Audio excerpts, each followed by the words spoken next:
حضرت جبرائیل علیہ السلام جناب یوسف پر نازل ہوئے اور ان سے کہا، آپ کو کس نے خدا کی بہترین مخلوق قرار دیا ہے؟ حضرت یوسف علیہ السلام نے کہا، میرے خدا نے۔ حضرت جبرائیل نے کہا، کس نے آپ کو آپ کے باپ کا محبوب قرار دیا؟ حضرت یوسف نے کہا، خدا نے۔ حضرت جبرائیل نے کہا، کس نے کنعان میں کنویں پر قافلے کو بھیج کر آپ کو کنویں سے نجات دی؟ حضرت یوسف علیہ السلام نے کہا، میرے پروردگار نے۔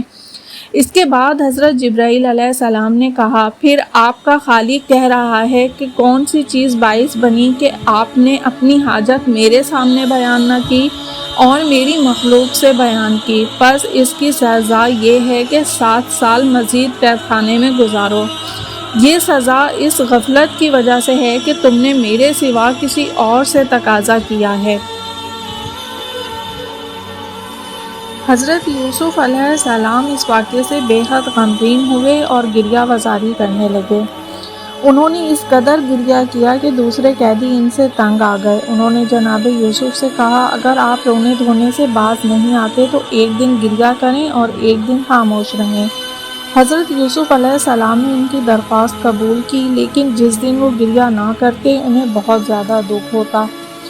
ہاں، حضرت یوسف علیہ السلام خدا سے بے خبر لوگوں کی مانند نہیں تھے جو اپنے کیے پر پشیمان نہ ہوتے اور کہتے کہ جو کچھ ہونا تھا وہ تو ہو چکا، لہٰذا اب پریشان ہونے کی کیا ضرورت ہے۔ جناب یوسف علیہ السلام ترک اولیٰ کرنے پر سخت ناخوش تھے اور وہ اس قدر گریہ کرتے تھے کہ یوں لگتا تھا جیسے قید خانے کی دیواریں بھی ان کے ہمراہ گریہ کر رہی ہوں۔ حضرت امام جعفر صادق علیہ السلام فرماتے ہیں کہ جب یہ 7 سال کا عرصہ ختم ہو گیا تو اللہ تعالیٰ نے جناب یوسف علیہ السلام کو دعائے فرج تعلیم فرمائی۔ انہوں نے قید خانے میں خاک پر اپنا سر رکھا اور یہ دعا تلاوت کی، اللہم انی کانت ذنوبی قد اخلقت وجی عندک فانی اتوجہ الیک بوجوہ آبائی الصالحین ابراہیم و اسماعیل و اسحاق و یعقوب۔ اے میرے پروردگار، اگرچہ میرے گناہوں نے میرا چہرہ تیرے نزدیک بوسیدہ یعنی سیاہ کر دیا ہے، پس میں اپنے پاک و صالح آبا ابراہیم، اسماعیل، اسحاق اور یعقوب علیہ السلام کے چہروں کے حق کی قسم دے کر تیری بارگاہ میں توجہ کرتا ہوں۔ خداوند قدوس نے جناب یوسف علیہ السلام پر اپنا لطف و کرم کیا، ان کی آہ فریاد اور دعائیں سنی اور زندان سے رہائی عطا فرمائی۔ جب وہ قید خانے سے رہا ہوئے تو ان کی عشرت و شوکت میں روز بروز اضافہ ہوتا گیا اور کچھ عرصہ گزرنے کے بعد مصر کے بادشاہ بن گئے۔ لیکن انہیں قید سے رہائی کس طرح سے ملی تھی؟ تو ہوا کچھ اس طریقے سے تھا کہ مصر کے بادشاہ ولید بن ریان نے خواب میں دیکھا تھا کہ 7 کمزور گائیں 7 موٹی گائیوں پر حملہ آور ہوتی ہیں اور انہیں مکمل طور پر کھا جاتی ہیں، اور خشک خوشوں نے سبز خوشوں کو تباہ و برباد کر دیا ہے۔ جب وہ نیند سے بیدار ہوا تو اس بارے میں سوچنے لگا، وہ بہت پریشان ہوا۔ اس نے دانشوروں، تعبیر گو اور کہنوں کو اپنے ہاں حاضر ہونے کا حکم صادر کیا۔ جب وہ اکٹھے ہو گئے تو اس نے کہا، میں نے ایک ایسا خواب دیکھا ہے، اس کی تعبیر کیا ہے؟ وہ سب تعبیر نہ بتا سکے اور جواب میں کہنے لگے کہ ان کو اس خواب کی تعبیر نہیں معلوم۔ بادشاہ کا وہ ساقی جس نے اپنے ایک ساتھی کے ہمراہ 7 سال قبل ایک خواب دیکھا تھا اور حضرت یوسف علیہ السلام نے اس کی تعبیر بیان کی تھی، اسے جناب یوسف علیہ السلام یاد آئے۔ اس نے کہا، اس مشکل کو میں حل کروں گا، آپ مجھے زندان میں جانے کی اجازت دیں۔ قید خانے میں میرا ایک دوست ہے جسے خوابوں کی تعبیر کا مکمل علم ہے، اس سے اس خواب کی تعبیر پوچھتا ہوں۔ بادشاہ نے، جو کہ دانشوروں اور تعبیر گوؤں سے مکمل طور پر نا امید ہو چکا تھا، اپنے ساقی کو قید خانے میں بھیجا کہ اگر وہ سچ کہہ رہا ہے تو اس مشکل کو حل کرے۔ ساقی زندان میں آیا اور جناب یوسف علیہ السلام سے ملاقات کی۔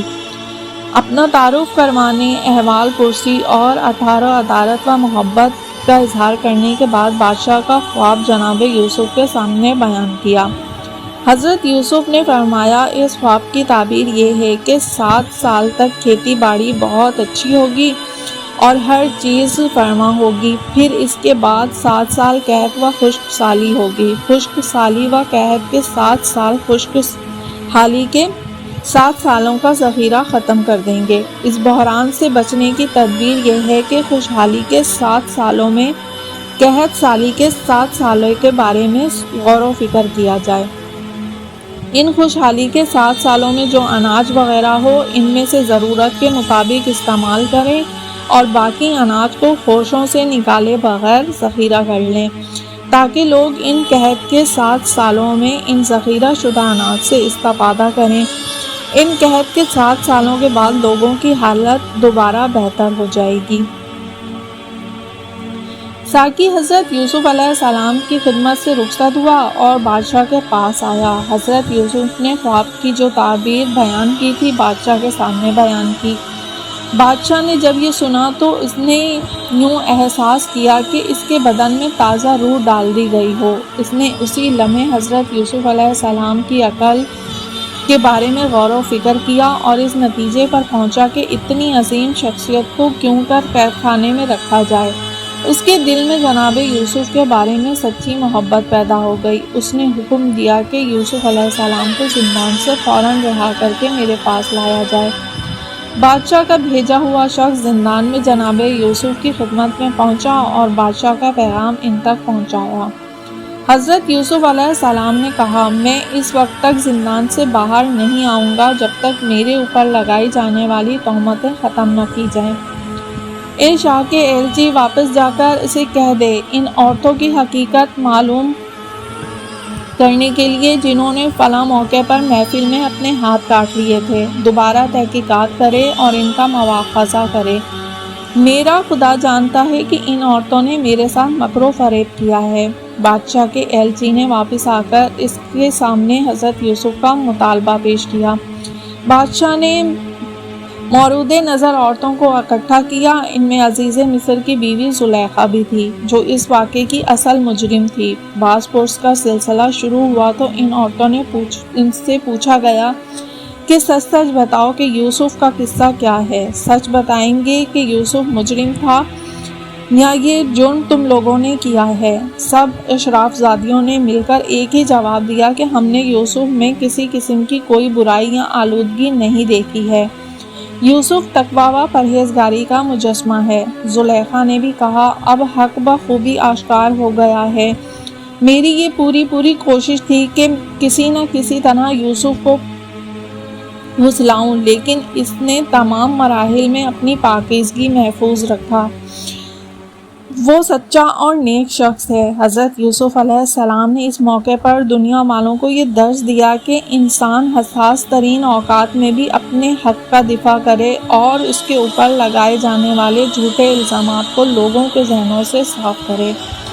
جناب یوسف علیہ السلام نے کہا، یہ ساری بات اس لیے ہے کہ بادشاہ کو یہ معلوم ہو جائے کہ میں نے اس کی عدم موجودگی میں کوئی خیانت نہیں کی ہے اور خدا خیانت کاروں کے مکر کو کامیاب نہیں ہونے دیتا۔ میں اپنے نفس کو بھی بری قرار نہیں دیتا ہوں، یعنی خود ستائی نہیں کرتا۔ نفس بہرحال برائیوں کا حکم دیتا ہے، مگر یہ کہ میرا پروردگار رحم کرے، وہ بڑا بخشنے والا اور مہربان ہے۔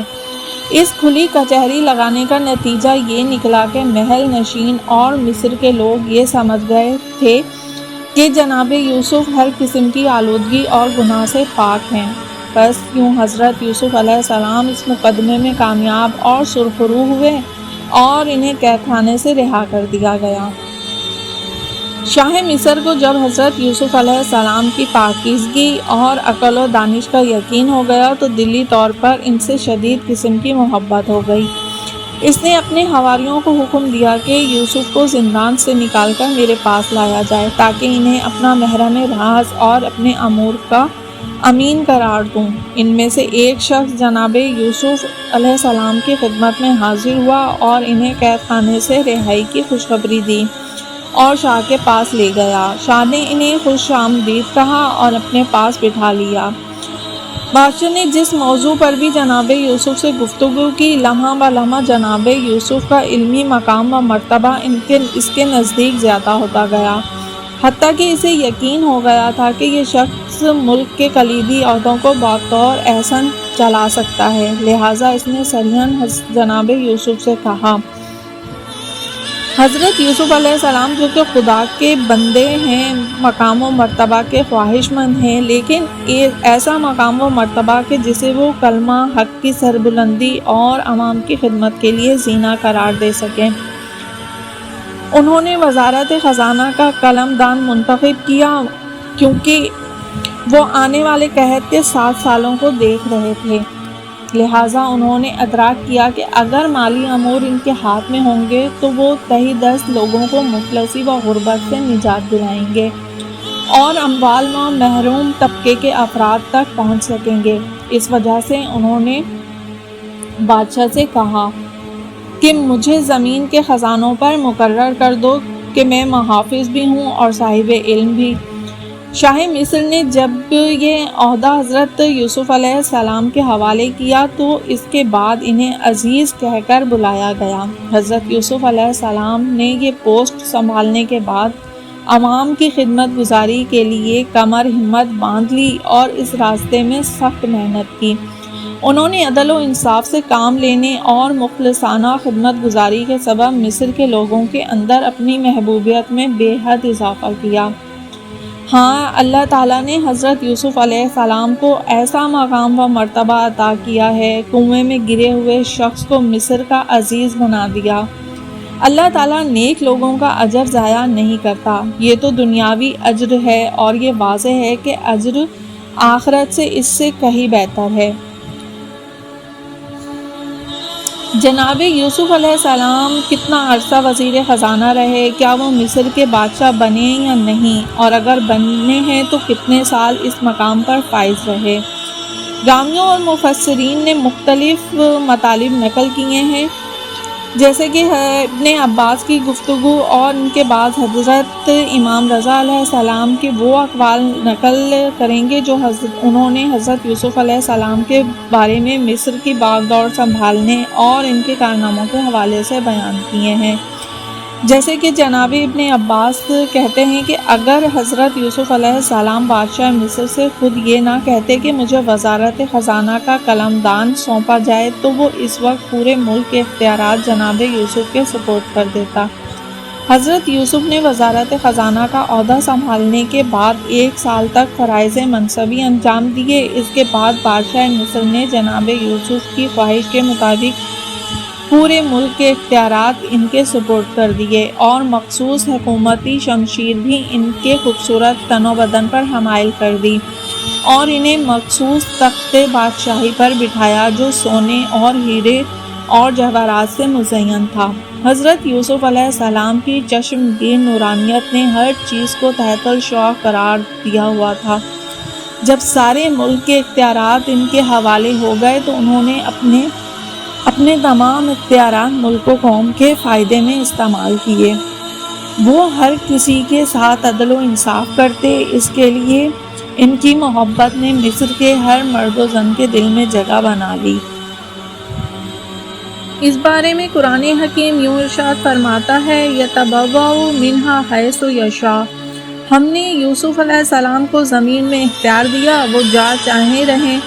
اب آپ امام ہشتم علی بن موسیٰ الرضا علیہ السلام کے ارشادات میں دقت کریں اور دیکھیں گے کہ جناب یوسف علیہ السلام نے ان اختیارات سے کیسے استفادہ کیا۔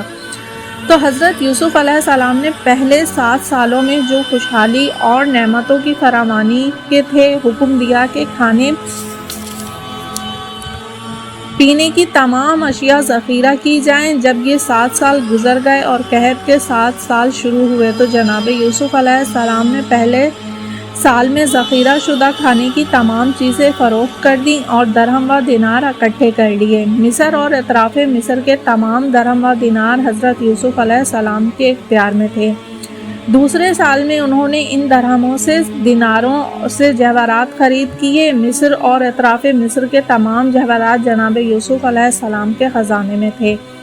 تیسرے سال میں انہوں نے ان جواہرات سے مال مویشی خرید کیے اور مصر و اطراف مصر کے تمام مویشی حضرت یوسف کے تحت اختیار تھے۔ چوتھے سال میں انہوں نے تمام مال مویشی فروخت کر دیے اور ان کے بدلے میں تمام غلام اور کنیزیں خرید لیں۔ 5ویں سال میں انہوں نے غلاموں اور کنیزوں کا گھروں اور باغات سے تبادلہ کیا کہ مصر اور اطراف مصر کے تمام گھر اور باغات جناب یوسف کے تصرف میں آ گئے۔ 6 سال میں انہوں نے سارے گھر اور باغات وغیرہ بیچ دیے اور ان کے عوض وہ زرعی زمین اور پانی کے تمام ذخائر خرید لیے کہ مصر اور اطراف مصر کی تمام زرعی زمینیں اور پانی کے ذخائر ان کے کنٹرول میں آ گئے۔ 7ویں سال میں انہوں نے آب و خاک کے جو کہ حیات انسان کی اصلی عنصر ہیں کے عوض میں مصر اور اطراف مصر کے تمام مرد و زن، خواہ وہ آزاد تھے یا غلام، خواہ وہ آزاد عورتیں تھیں یا کنیزیں، کو خرید لیا کہ مصر اور اطراف مصر کی تمام مرد و زن حضرت یوسف علیہ السلام کی ملکیت میں آ گئے۔ نتیجتاً حضرت یوسف علیہ السلام نے ان تدابیر، معاملات کے رد و بدل اور ملک کے اقتصادی نظام کو چلانے کی خاطر بازار تجارت کو رونق بخشی اور لوگوں کو مالی فائدے پہنچائے۔ اس بات کی طرف توجہ رہے کہ عوام کو بچانے، ملک کے اقتصادی نظام کو محفوظ رکھنے اور طبقاتی نظام کے ایجاد نہ ہونے کے لیے ایسی حکیمانہ تدابیر ضروری تھیں۔ حضرت یوسف علیہ السلام کی مدبرانہ پالیسیوں کی وجہ سے عوام کی زبان پر تھا کہ ہم نے آج تک ایسا کوئی حکمران نہیں دیکھا، لیکن حضرت یوسف علیہ السلام میں اس بلند مقام پر فائز ہونے کے باوجود ذرا برابر تکبر نہ تھا۔ وہ اخلاق، انکساری اور عدالت کا مجسمہ تھے۔ حضرت امام رضا علیہ السلام مزید فرماتے ہیں کہ اس موقع پر جناب یوسف علیہ السلام نے شاہ سے کہا، یہ اختیارات جو اللہ تعالیٰ نے مجھے عطا کیے ہیں، اب آپ کی رائے ان لوگوں کے بارے میں جو میرے نمک خوار ہیں کیا ہے؟ میں نے ان کی اصلاح اس لیے نہیں کی کہ میں خود فتنہ و فساد میں گرفتار ہو جاؤں، میں نے انہیں مصیبتوں سے اس لیے نجات دلائی کہ میں خود ان کے لیے مصیبت بن جاؤں، بلکہ اللہ تعالیٰ نے انہیں میرے ذریعے سے نجات عطا کی ہے۔ بادشاہ نے کہا، آپ کی رائے مقدم ہے، آپ جو چاہیں وہی درست ہے۔ جناب یوسف علیہ السلام نے کہا، میں خداوند متعال کو اور تمہیں گواہ بناتا ہوں کہ میں نے مصر کے تمام لوگوں کو آزاد کیا ہے، میں نے ان کی اموال انہیں واپس کر دیے ہیں، اب میں تخت و تاج اور سلطنت کی انگشتر تمہارے حوالے کرتا ہوں، اس شرط پر کہ تم میرے ہی طور طریقے اور حکم کے مطابق رہو گے۔ بادشاہ نے کہا، میرے لیے سعادت و افتخار اسی میں ہے کہ میں آپ کے طریقہ کار کو اپنے لیے نمونہ عمل بناؤں اور آپ کے حکم کے سامنے سرخم تسلیم کروں اور اسی پر عمل پیرا رہوں۔ اگر آپ نہیں رہیں گے تو ہمارا حکومتی نظام مستحکم نہیں رہے گا۔ آپ ہی مصر کے سلطان اور بادشاہ ہیں، آپ کے کسی کام میں کوئی اشکال نہیں ہے۔ میں اس بات کی گواہی دیتا ہوں کہ خدا وحدہ لا شریک ہے اور آپ خدا کے پیغمبر ہیں۔ میں نے جو کچھ آپ کے حوالے کیا ہے اس میں آپ کو مکمل طور پر اختیار ہے، آپ اپنی سمجھ بوجھ کے مطابق عمل کریں کیونکہ آپ ایک امین اور عظیم شخص ہیں۔ کہا جاتا ہے کہ جناب یوسف علیہ السلام نے قحط کے 7 سالوں میں سیر ہو کر کھانا نہیں کھایا۔ لوگ ان سے کہتے ہیں، ملک کا تمام خزانہ آپ کے ہاتھ میں ہے، پھر بھی آپ کیوں سیر ہو کر کھانا نہیں کھاتے؟ تو آپ جواب میں فرماتے، مجھے خوف ہے کہ میں سیر ہو کر کھاؤں تو کہیں بھوکوں کو نہ بھول جاؤں۔ اگر آپ کو یہ ویڈیو پسند آئی ہو تو اس کو ضرور لائک اور شیئر کیجیے گا، چینل پر نئے ہو تو سبسکرائب کیجیے گا۔ میں انشاءاللہ تعالی نیکسٹ ویڈیو میں حضرت یوسف علیہ السلام کے بھائیوں کا احوال بیان کروں گی کہ جب وہ حضرت یوسف علیہ السلام سے آ کر ملے تو کیا وہ اب بھی مخلص تھے یا اس کے پیچھے بھی ان کی کوئی چال پوشیدہ تھی کہ وہ حضرت یوسف کے عہدے سے جل رہے تھے اور کوئی نقصان پہنچانا چاہتے تھے۔ ملتی ہوں پھر انشاءاللہ تعالی نیکسٹ ویڈیو میں، تب تک اللہ حافظ۔